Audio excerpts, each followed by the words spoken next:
Hey guys, this is Northville Tech. In this video, we're going to learn how to cancel Amazon Music Unlimited. We will also put a link to our Amazon shop, and links for all the products used in this video in the description below. To start, open the website, then click on Sign In.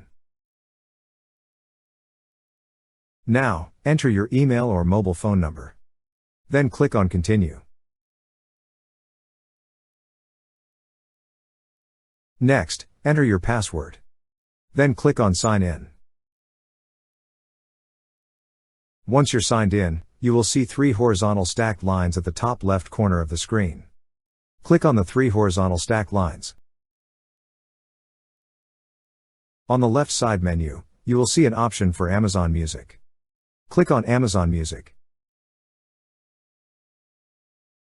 Under Stream Music, you will see an option for Amazon Music Unlimited.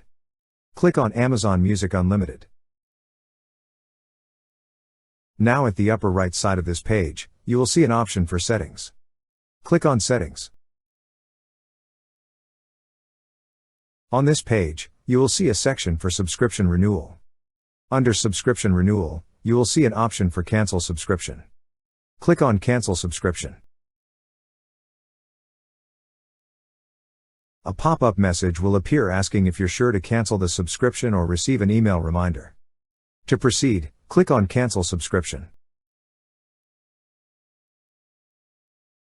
Here, you will see the details about your subscription. To proceed, click on Continue to cancel. It will ask you again if you're sure to cancel the subscription. You will also see here what will happen when you cancel it. To continue, click on Confirm Cancellation. That's how you cancel Amazon Music Unlimited. Thank you so much guys for watching, and if you have not yet subscribed to our YouTube channel, please subscribe to our YouTube channel as we create tech videos almost every day. Also, check out our website northvilletech.com for great tech articles, and our recommended resources in the description below for various sign-up bonuses.